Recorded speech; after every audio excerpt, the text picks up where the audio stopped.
মিথ্যা তথ্য দিয়ে বন্দুক কেনার মামলায় দোষী সাব্যস্ত হয়েছেন মার্কিন প্রেসিডেন্ট জো বাইডেনের ছেলে হান্টার বাইডেন।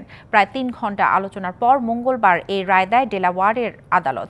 মার্কিন ইতিহাসে এই প্রথম কোনো প্রেসিডেন্টের সন্তান অপরাধে দোষী সাব্যস্ত হলেন। এই ঘটনায় ২৫ বছর পর্যন্ত জেলও হতে পারে হান্টারের।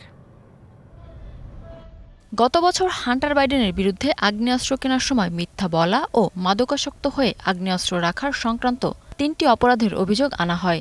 এর মধ্যে ২টি অভিযোগ ছিল মিথ্যা বিবৃতি দেওয়া এবং অপরটি অবৈধভাবে বন্দুক রাখার। ৫৪ বছর বয়সী হান্টারের মাদকাসক্তি সম্পর্কে প্রায় ১ সপ্তাহ ধরে সাক্ষ্য নেয় আদালত। আলোচনা শেষে তাকে দোষী সাব্যস্তের রায় দেয় জুরি বোর্ড। যুক্তরাষ্ট্রের ইতিহাসে এই প্রথম ক্ষমতায় থাকা একজন প্রেসিডেন্টের সন্তান কোনো অপরাধে দোষী সাব্যস্ত হলেন। বিচারক হান্টার বাইডেনের সাজা ঘোষণার কোনো দিন নির্ধারণ করেননি, তবে সাধারণত ১২০ দিনের মধ্যে এটা হয়ে থাকে।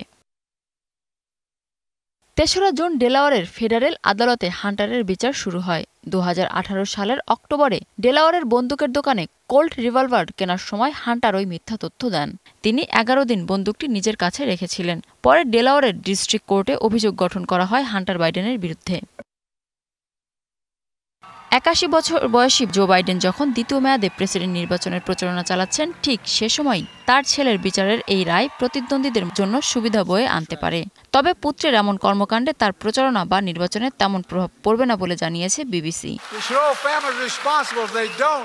অবশ্য আদালত হান্টারকে দোষী সাব্যস্ত করার পর জো বাইডেন একটি বিবৃতি দিয়ে বলেছেন, মার্কিন বিচার প্রক্রিয়াকে সম্মান জানিয়ে মামলার রায় মেনে নিয়েছেন তিনি। যদিও পুত্র হান্টারের রায়ের বিরুদ্ধে আপিল করার কথাও বলেন প্রেসিডেন্ট জো বাইডেন।